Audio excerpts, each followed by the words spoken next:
Hi everyone, this is Chandan and welcome to Chandan logics. మన తెలుగు రాష్ట్రాల్లో government జాబ్స్కి ప్రిపేర్ అయ్యే ఆస్పిరెంట్స్ అందరికీ ఒక గుడ్ న్యూస్ అనమాట. అదేమిటంటే మన చందన్ లాజిక్స్ యాప్లో అన్ని కాంపిటేటివ్ ఎగ్జామినేషన్స్ దృష్టిలో పెట్టుకుని ఆన్లైన్ క్లాసెస్ స్టార్ట్ చేయడం జరిగింది. దీంట్లో మనం బ్యాంక్ ఎగ్జామ్కి సంబంధించి, ఎస్ఎస్సి ఎగ్జామ్ సంబంధించి, పోలీస్ మరియు కానిస్టేబుల్ జాబ్స్ సంబంధించి, రైల్వే ఎగ్జామినేషన్ సంబంధించి ఇలా అన్ని కాంపిటేటివ్ ఎగ్జామినేషన్ దృష్టిలో పెట్టుకుని ఆన్లైన్ క్లాసెస్ చెప్పడం జరుగుతుందన్నమాట. దీంట్లో మనం ప్రతి సబ్జెక్ట్ని చాలా క్లియర్గా డీటెయిల్గా డిస్కస్ చేయడం జరిగింది. అంటే సింపుల్గా మాట్లాడంటే రీసెంట్ ట్రెండ్కి తగ్గట్టు ఎలాంటి ప్యాటర్న్ ఆఫ్ క్వశ్చన్స్ వస్తున్నాయి, వాటిని మనం పక్కన వాళ్ళకన్నా యూనిక్గా స్మార్ట్గా ఎలా సాల్వ్ చేయాలి అనే దాన్ని ఫోకస్ చేస్తూ ప్రతి సబ్జెక్ట్ని చాలా క్లియర్గా డీటెయిల్గా డిస్కస్ చేయడం జరిగిందనమాట. సో మీలో ఎవరైనా ఇంట్రెస్టెడ్ క్యాండిడేట్స్ ఉంటే కనుక గూగుల్ ప్లే స్టోర్లోకి వెళ్ళి చందన్ లాజిక్స్ అని మన యాప్ ఉంటుంది, మన యాప్ని డౌన్లోడ్ చేసి మీరు కావాలనుకుంటే డెమో వీడియోస్ చూడొచ్చు. లేదు మీకు ఇంకేమైనా డౌట్స్ ఉన్నట్లయితే కనుక ఈ నెంబర్కి కాల్ చేస్తే వాళ్ళు మీకు కంప్లీట్ డీటెయిల్స్ చెప్తారు. Thank you, all the best. Hi everyone, welcome back to Chandan logics. ఈరోజు మనం ఫిబ్రవరి 15th కరెంట్ అఫైర్స్ డిస్కస్ చేయబోతున్నాము. అండ్ హియర్ కమ్స్ టు మనకి ఫస్ట్ ప్రాక్టీస్ క్వశ్చన్స్ డిస్కస్ చేద్దాము యాక్చువల్గా. సో ఇక్కడ మీకు ప్రాక్టీస్ క్వశ్చన్స్ డిస్కస్ చేసే ముందు కరెంట్ అఫైర్స్ యొక్క పీడిఎఫ్స్ కావాలి అనుకుంటే టెలిగ్రామ్ ఛానల్లో జాయిన్ అవ్వండి, లింక్ అనేది డిస్క్రిప్షన్లో ప్రొవైడ్ చేస్తున్నారు. అండ్ నెక్స్ట్ మనకి ప్రాక్టీస్ క్వశ్చన్స్తో పాటు అలాంగ్ విత్ దాట్ డిస్క్రిప్టివ్ కాన్సెప్ట్స్ని కూడా మనం ఈరోజు కరెంట్ అఫైర్స్లో డిస్కస్ చేయబోతున్నాం. మరి ఈ ప్రాక్టీస్ క్వశ్చన్స్లో యాక్చువల్గా మనకి ఏ విధంగా మీకు ఆన్సర్స్ తెలియాలి అనుకుంటే 14 ఫిబ్రవరి కరెంట్ అఫైర్స్ ఫస్ట్ మీరు వాచ్ చేయండి. దాని తర్వాత 15 ఫిబ్రవరిలో ఉన్న ప్రాక్టీస్ క్వశ్చన్స్ని అటెంప్ట్ చేయడానికి ట్రై చేయండి. ఒక మాక్ టెస్ట్ లాగా తీసుకోండి. ఒకవేళ మీ క్వశ్చన్స్ ఏ విధంగా అనలైజ్ చేయాలి, అసలు ఎలా అప్రోచ్ అవ్వాలి అర్థం అవ్వనప్పుడు మీరు మెన్షన్ చేయండి. కానీ ఆన్సర్స్ మాత్రం మీరు ప్రీవియస్ డే ప్రతి కాన్సెప్ట్స్ని విన్నట్లయితే మీరు ఈ క్వశ్చన్స్ని ఈజీగా ఆన్సర్ చేయగలరు. Is it clear? And now మనం యాక్చువల్ క్వశ్చన్లోకి వెళ్ళినట్లయితే ఇంటర్నేషనల్ ఎపిలెప్సీ డే అనేది ఎవ్రీ ఇయర్ ఏ రోజున అబ్జర్వ్ చేస్తుంటారు? ఒకసారి కాన్సన్ట్రేట్ చేయండి. వెదర్ ఇక్కడ మీకు ఎవ్రీ ఇయర్ అని మెన్షన్ చేశారా లేదా పర్టిక్యులర్ ఇయర్, సపోజ్ ఇక్కడ మనకి 2022 అనేది మెన్షన్ చేశారా, రైట్? సో క్వశ్చన్ క్లియర్గా చదివిన తర్వాత మీరు ఆప్షన్స్కి వెళ్ళండి. ఇక్కడ మన క్వశ్చన్ ఏ విధంగా అడిగారు, ఎవ్రీ ఇయర్ అన్నారు. దెన్ మనకి ఆప్షన్స్లోకి వెళ్ళినట్లయితే second Monday of February, February 12th, February 14th లేదా second Sunday of February. So ఎందుకోసం అంటే మీకు ఆప్షన్స్లో అయితే 2022కి సంబంధించిన డేట్ డిస్కస్ చేసాం కదా, అది ఉంటుంది, ప్లస్ ఎవ్రీ ఇయర్ రోజున అనేది ఒక మనకి పర్టికులర్ స్టేట్మెంట్ డిస్కస్ చేసాం. సో 2 ఆప్షన్స్ని ఇంక్లూడ్ చేస్తారు.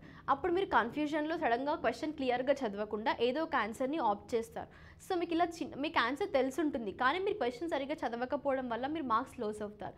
సో అలాంటి మిస్టేక్స్ని ఓవర్కమ్ అవ్వండి. అందుకే మీకు స్పెసిఫిక్గా ఇక్కడ ప్రాక్టీస్ క్వశ్చన్స్ని కూడా డిస్కస్ చేస్తున్నాము. Is it clear?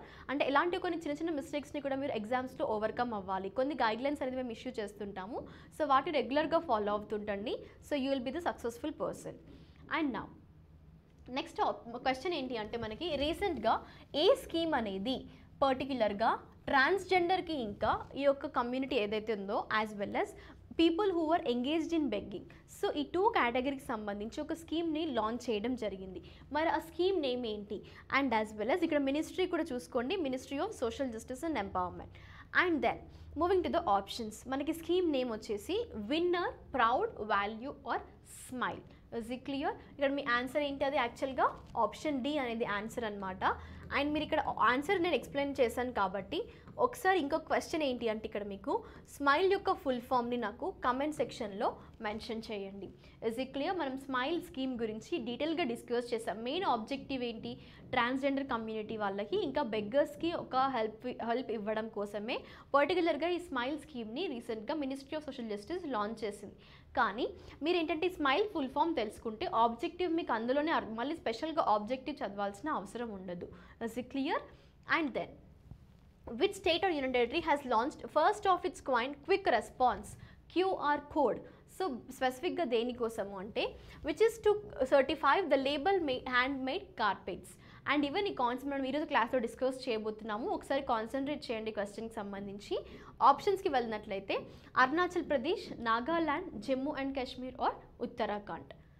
And then next మనకి రీసెంట్గా ఏ స్టేట్ అనేది ఈ యొక్క హోప్ ఎక్స్ప్రెస్, అది కూడా దేనికోసము క్యాన్సర్ని ప్రివెంట్ చేయడం కోసము ఏ స్టేట్ అయితే ఈ యొక్క హోప్ ఎక్స్ప్రెస్ అనే దాన్ని లాంచ్ చేసింది అని అడుగుతున్నారు. ఈవెన్ హోప్ ఎక్స్ప్రెస్తో పాటు అదర్ కొన్ని ఇనిషియేటివ్స్ కూడా పర్టికులర్గా స్టేట్ గవర్నమెంట్ లాంచ్ చేసింది. ఐదర్ మీకు అదైనా ఐడియాకున్నా కూడా, అంటే మేజర్ ఆబ్జెక్టివ్ ఏంటి, క్యాన్సర్ అండ్ డిసీజ్ని ప్రివెంట్ చేయడానికి, రైట్. అండ్ దెన్ ఆప్షన్స్కి వెళ్ళినట్లయితే స్టేట్ నేమ్కి సంబంధించి Tamil Nadu, Kerala, Maharashtra or Telangana. And then next question ఏంటి మనకు, మరి అపాయింట్మెంట్స్కి సంబంధించింది. మరి అపాయింట్మెంట్స్కి సంబంధించింది ఏంటి అంటే who has been appointed for ICCAI, అది కూడా ఏంటి మనకి institute for chartered accountants of ఇండియాకి రీసెంట్గా మనకి ప్రెసిడెంట్ అపాయింట్ అవ్వడం జరిగింది. పర్టికులర్ పీరియడ్ ఏంటి 2022 నుండి 23 మధ్యలో పీరియడ్కి ఒక పర్సన్ని ప్రెసిడెంట్గా అపాయింట్ చేశారు. ఆ పర్సన్ ఎవరు అనేది మీకు క్వశ్చన్. ఇక్కడ ఆప్షన్స్కి వెళ్ళినట్లయితే రామేశ్వర్ ఠాకూర్, అశోక్ చందక్, బన్సీ ఎస్ మెహతా ఆరల్స్ దెబసిష్ మిత్రా. సో ఇప్పటివరకు ఏదైతే క్వశ్చన్స్ డిస్కస్ చేశామో మీకు ప్రతి క్వశ్చన్ యొక్క ఆన్సర్ అనేది మీరు డిస్క్రిప్టివ్ కాన్సెప్ట్స్ని క్లియర్గా వినండి. ప్రతిసారి రిపీట్ చేసేది ఇది, because maximum number of people అనేవాళ్ళు లైక్ ఆన్సర్స్ లేవా అనేది ఒక క్వశ్చన్ రైజ్ చేస్తున్నారు. ఆన్సర్స్ ఉన్నాయి, కానీ మీరు ఎక్కడ చూడాలి, ఫస్ట్ మీరు ప్రీవియస్ డే అంటే February 15th మీరు ప్రాక్టీస్ చేసే ముందు February 14th కరెంట్ అఫైర్స్ చూడండి. దాని తర్వాత February 15th యొక్క క్వశ్చన్స్ని చేయండి. సో అప్పుడు మీరే ఆన్సర్ చేయగలుగుతారు. Is it clear? ఈ ప్రొసీజర్ ఫాలో అయిన తర్వాత కూడా మీకు ఇంకా క్వశ్చన్స్ అర్థం అవ్వట్లేదు అంటే కామెంట్ సెక్షన్లో మెన్షన్ చేయండి. మళ్ళీ ద నెక్స్ట్ డే మీకు సేమ్ క్వశ్చన్స్ని ఎక్స్ప్లెనేషన్ కూడా జరుగుతుంది. No issues. Is it clear? And now మనకి డిస్క్రిప్టివ్ కాన్సెప్ట్ స్టార్ట్ చేసినట్లయితే నేషనల్ న్యూస్లో ఫస్ట్ ఏంటంటే మనకి ఇందాక క్వశ్చన్ వచ్చింది మనకి ఏంటది, హ్యాండ్ మేడ్ కార్పెట్స్కి సంబంధించిన QR బేస్డ్ మెకానిజంని సర్టిఫికేషన్ ఇంకా ఈ లేబులింగ్ సంబంధించి లాంచ్ చేసింది అని. అదేంటంటే మనకి Jammu and Kashmir. Is it clear? And then మరి ఇది ఏ విధంగా హెల్ప్ అవ్వబోతుంది QR బేస్డ్ అంటే కస్టమర్స్ అనేవాళ్ళు they can check and verify and even they can read అనమాట. వీటికి సంబంధించి ఈ హ్యాండ్ మేడ్ ఏవైతే కార్పెట్స్ ఉన్నాయో, so is it clear? That is ఎక్కడ ప్రొడ్యూస్ అయినవి, జమ్మూ అండ్ కాశ్మీర్లో ప్రొడ్యూస్ అయిన కార్పెట్స్కి మాత్రమే. Is it clear? అంటే ఈజీ యాక్సెసిబిలిటీ ఇవ్వడం కోసము పర్టికులర్గా ఈ QR based మెకానిజంని Jammu and Kashmir launch చేయడం జరిగింది. Is it clear? And then మనకి ప్రీవియస్గా కూడా Jammu and Kashmir export incentive స్కీమ్ని ఇంట్రడ్యూస్ చేసింది. ఆ ఎక్స్పోర్ట్ ఇన్సెంటివ్ స్కీమ్ ఏంటి అంటే ఈ కార్పెట్స్ ఏవైతే పర్టికులర్గా జమ్మూ అండ్ కాశ్మీర్లో ప్రొడ్యూస్ అయిన కార్పెట్స్ ఉన్నాయి కదా, అవి ఎక్స్పోర్ట్ చేసినప్పుడు వాటికి కొంత శాంక్షన్ చేస్తుంది. ఏంటంటే ఇన్సెంటివ్స్ని ప్రొవైడ్ చేస్తుంది. 10% అనమాట.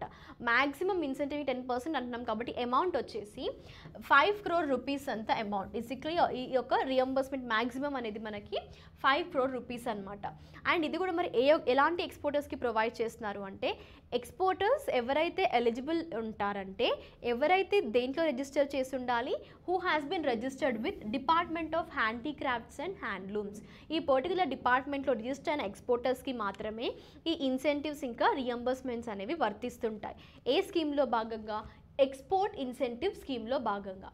అండ్ దెన్ ఇవి మనకి జమ్మూ అండ్ కాశ్మీర్ ఈ హ్యాండీక్రాఫ్ట్స్ ఏవైతే ఉన్నాయో ఇండియాలో ఒక ట్రెడిషన్ని క్రియేట్ చేస్తున్నాయి అన్న ఒక స్టేట్మెంట్ అనమాట. Is it clear?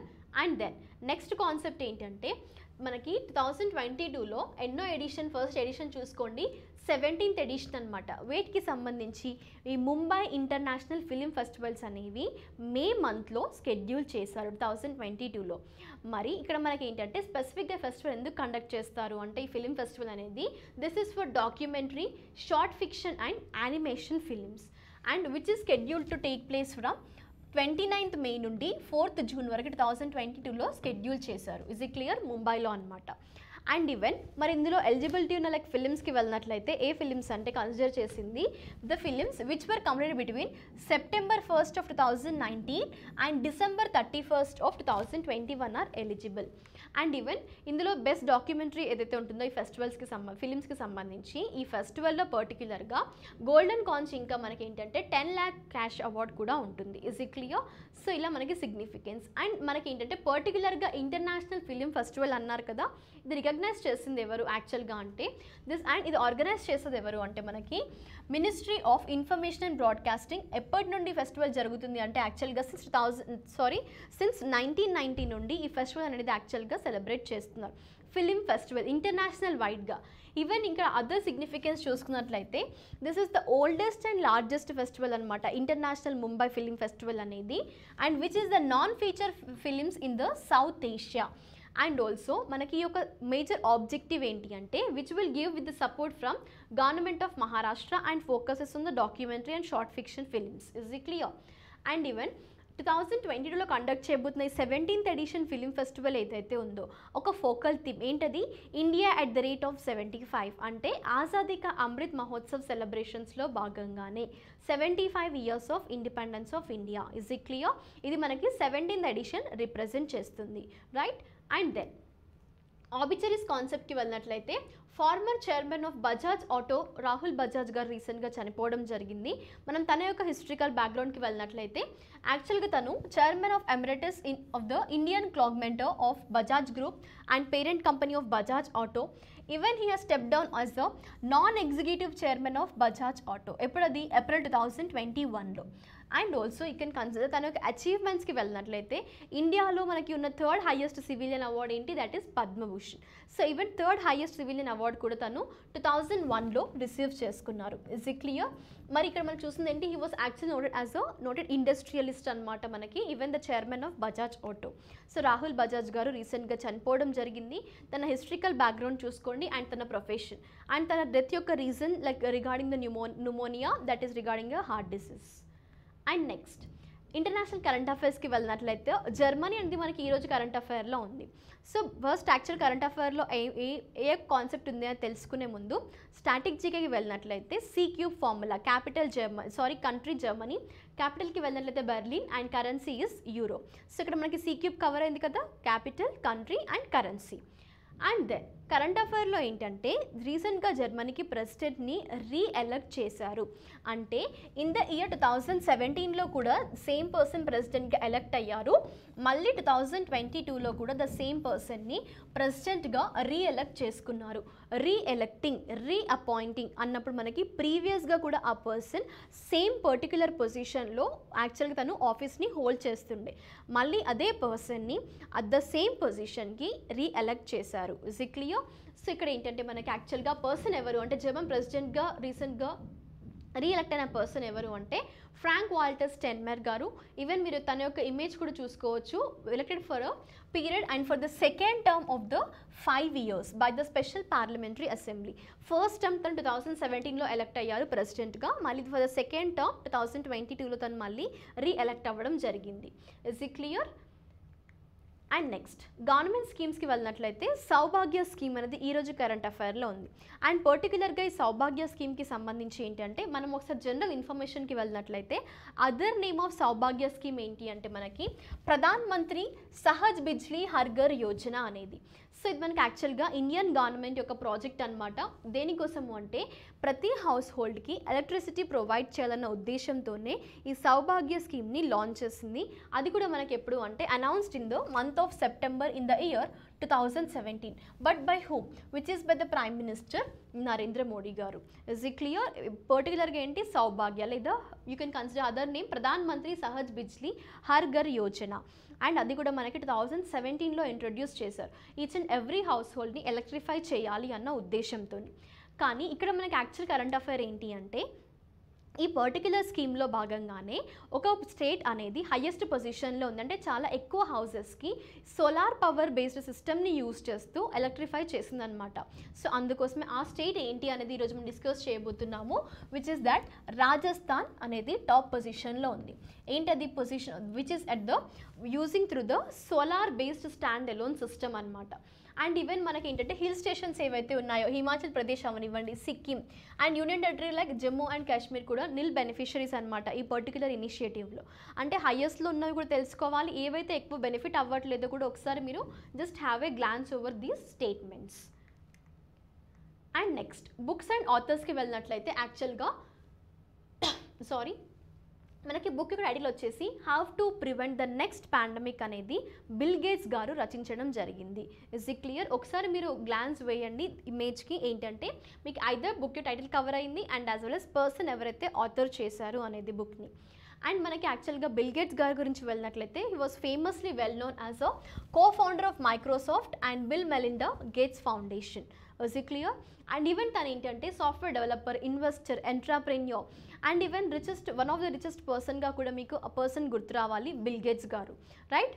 And then ఇప్పుడు తను రచించిన ఒక బుక్ ఏంటంటే how to prevent that is the future or the next pandemic అనే ఒక టైటిల్తో మనకు బుక్ని రిలీజ్ చేయడం జరిగింది. మరి ఈవెన్ తను ప్రీవియస్గా ఏమైనా బుక్స్ని రచించారా? తను ఒక హిస్టరికల్ బ్యాక్గ్రౌండ్కి వెళ్ళినట్లయితే అంటే లైక్ ఈవెన్ ఈ యొక్క బుక్స్కి సంబంధించి అండ్ మనకి ఈ యొక్క how to prevent the next pandemic అనే బుక్ కూడా మే మంత్లో 2022లో రిలీజ్ అవ్వబోతుంది. Is it clear? అండ్ ఇందులో డిస్క్రైబ్ చేసింది ఏంటి అంటే వచ్చే ఫ్యూచర్ పాండమిక్స్ ఏవైతే ఉన్నాయో వాటిని ఏ విధంగా స్టాప్ చేయాలి అండ్ ఆల్సో ఎలాంటి స్టెప్స్ తీసుకోవాలి పీపుల్ వరల్డ్లో ఇస్ ఇట్ క్లియర్ పాండమిక్స్ని ఆపడానికి. సో ఇలాంటి కొంత ఇన్ఫర్మేటివ్ అనేది మనకి ఈ యొక్క బుక్లో తను రచించడం జరిగింది. ఎవరు? బిల్ గేట్స్ గారు. Is it clear? And then తను ప్రీవియస్గా రాసిన బుక్ కూడా చూసుకున్నట్లయితే how to avoid the climate disaster, the solution we have and the breakthroughs we need అనే ఒక బుక్ని కూడా తను 2021లో ఫిబ్రవరి మంత్లో రిలీజ్ చేశారు. Is it clear? ఇప్పుడు యాక్చువల్గా ఈ how to prevent the next pandemic అనే బుక్ని మే మంత్లో 2022లో ఇప్పటివరకు యాక్చువల్గా బుక్ రిలీజ్ అవ్వలేదు, కానీ ఒక ఇన్ఫర్మేషన్ ఏంటి అంటే తను ఈ బుక్ని రచించారు, బుక్ రిలీజ్ అవ్వబోతుంది అనేది. ఎప్పుడది? మే మంత్లో ఈ బుక్ అనేది రిలీజ్ అవ్వబోతుంది. How to prevent the next pandemic అనే book. Is it clear? And even concentrate చేయండి, మనకి ఈ how to prevent the next pandemic అనే బుక్ని రాసింది బిల్ గేట్స్ గారు. And then books and authors కాన్సెప్ట్లో మీరు గుర్తుపెట్టుకోండి, బుక్ యొక్క ఆథర్, బుక్ యొక్క title and then description. Then న్యూమరికల్స్కి సంబంధించిన ఏరియాస్కి వెళ్ళినట్లయితే ఇందాక మనం ఫిలిం ఫెస్టివల్కి సంబంధించి కూడా ఎడిషన్ అనేది ఉంది, రైట్? సో అలాంటి ఎడిషన్స్ అవనివ్వండి. లేదు అనుకున్నప్పుడు ఇలా మనకి ఈ యొక్క సౌభాగ్య స్కీమ్ అనేది ఉంది, రైట్? సో ఆ స్కీమ్కి సంబంధించి యాక్చువల్గా ఏ ఇయర్లో ఇంట్రడ్యూస్ చేశారు? 2017లో అన్నారు. అండ్ ఇప్పుడు యాక్చువల్గా ఉంది మన కరెంట్ అఫైర్లో ఎందుకోసం ఉంది 2017 సౌభాగ్య స్కీమ్ ఈరోజు ఎందుకు కరెంట్ అఫైర్లో ఉంది అనేది, రైట్?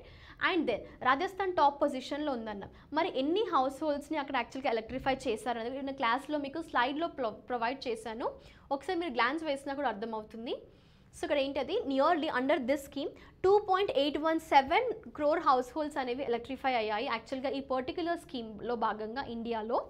అండ్ ఈవెన్ దాంట్లో ఏంటంటే including 4.16 lakh through the solar based stand alone system ద్వారా, అంటే సోలార్ పవర్ని యూజ్ చేసుకుంటూ, అంటే పర్టికులర్గా ఏదైనా పర్వాలేదు, లైక్ అంటే మనకి ఇక్కడ పవర్ రిసోర్స్ అనేది ఐదర్ లైక్ రిన్యూవబుల్ అవ్వని నాన్ రిన్యూవబుల్ అవ్వనివ్వండి, కానీ ప్రతి హౌస్ హోల్డ్ ఎలక్ట్రిఫై అయ్యిందా లేదా అనేది మెయిన్ ఆబ్జెక్టివ్ అనమాట, గవర్నమెంట్ యొక్క ఆబ్జెక్టివ్. Is it clear? అందుకోసం మనకి ఇక్కడ ఈ సౌభాగ్య స్కీమ్ అనేది 2017లో ఇంట్రడ్యూస్ చేయడం జరిగింది. Is it clear everyone? And then ఈ యొక్క కాన్సెప్ట్లో డిస్కస్ చేసాం, రైట్? కానీ ఇక్కడ జర్మనీకి సంబంధించి డిస్కస్ చేస్తున్నప్పుడు మీరు కాన్సన్ట్రేట్ చేయాల్సిన ఏరియా ఏంటంటే, right, you have to concentrate focus on like ఇండియాకి జర్మనీకి ఏవైనా రిలేషన్స్ ఉన్నాయా, ఒకవేళ ఉన్నట్లయితే ఏ ఇయర్ నుండి స్టార్ట్ అయ్యాయి ఇండియా ఇంకా జర్మనీ మధ్య రిలేషన్స్ అనేవి, రైట్? అండ్ దెన్ మీకు ఏంటంటే ఇక్కడ ఈజీగా గుర్తుపెట్టుకోవడానికి చెప్తున్నాను, అంటే ఒకవేళ పర్సన్ నేమ్స్ అనేవి అట్లీస్ట్ మీకు ప్రీవియస్గా ఫస్ట్ టర్మ్ ఎవరైతే ప్రెసిడెంట్, అంటే సపోజ్ మన ఇండియాకి ప్రైమ్ మినిస్టర్ నరేంద్ర మోడీ గారు ఉన్నారు పొజిషన్లో ప్రైమ్ మినిస్టర్గా, అది ఈ ఇయర్ లైక్ ప్రెసెంట్ టర్మ్కి.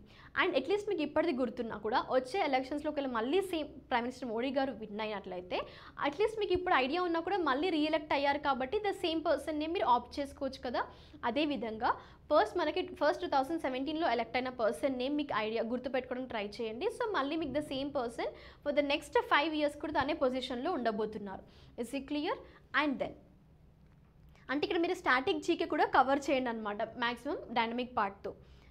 అండ్ దెన్ ఇక్కడ మనకి ముంబై ఇంటర్నేషనల్ ఫెస్టివల్కి సంబంధించి ఎడిషన్ ఏంటది 17th ఎడిషన్ అనేది. అండ్ ఆల్సో సిగ్నిఫికెన్స్ ఏంటి, ఇది సౌత్ ఏషియాలోనే ఈ నాన్ ఫీచర్ ఫిలిమ్స్కి సంబంధించి ఓల్డెస్ట్ అండ్ లార్జెస్ట్ ఫెస్టివల్ అనమాట ఇది ఫిలిమ్స్కి సంబంధించి.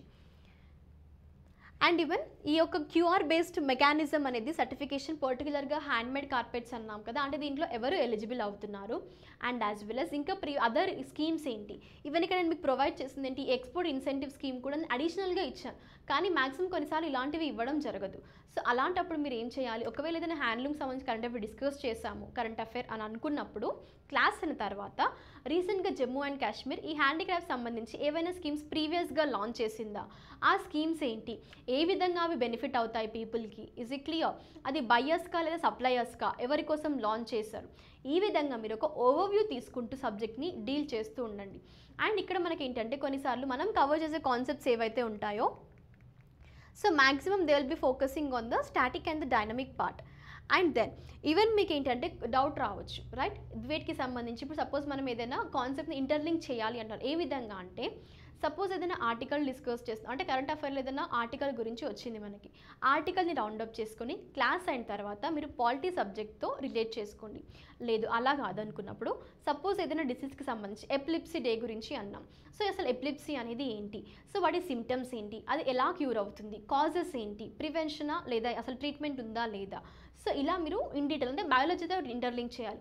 సో కరెంట్ అఫైర్స్ని ఇలా మీరు వేరియస్ సబ్జెక్ట్స్కి ఇంటర్లింక్ చేసుకొని చదవడానికి ట్రై చేయండి. Is it clear? So that it will be helpful for you, right?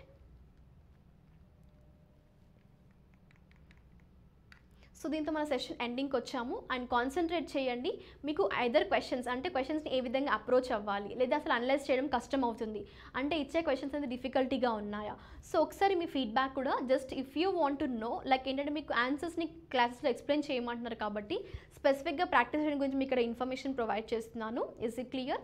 So ఒకసారి మీ యొక్క మెజారిటీని బేస్ చేసుకొని ఇంకా కూడా మీకు ఆన్సర్స్ మళ్ళీ క్లాస్లో రిపీట్ చేయాలి. ఎందుకోసం అంటే నేను చెప్పేది మేజర్గా మీరు ఇక్కడ ఒక మాక్ టెస్ట్ లాగా కన్సిడర్ చేస్తారు, ఒక క్విజ్ లాగా కండక్ట్ చేస్తున్నాను కాబట్టి చెప్తున్నాను. ప్రాక్టీస్ క్వశ్చన్స్ ఆన్సర్స్ అనేది డిస్కస్ చేయట్లేదు. ఆ కాన్సెప్ట్స్ ఎక్స్ప్లెనేషన్ జరిగింది. ఎప్పుడు కానీ మీరు క్వశ్చన్స్ మీద ఫోకస్ చేయకండి. అంటే ఫస్ట్ కాన్సెప్ట్ని ఫోకస్ చేయండి, దాని తర్వాత క్వశ్చన్స్కి రండి. Is it clear? అంటే ప్రీవియస్ డే కాన్సెప్ట్స్ని, తర్వాత ద నెక్స్ట్ డే ఏదైతే క్వశ్చన్స్ ఉన్నాయో వాటిని ఒక ప్రొసీజర్ని ఫాలో అవ్వండి, right? And then with this we have done with our session. Thank you everyone. We'll be meeting in our next session. Until then, stay tuned, stay safe and stay home.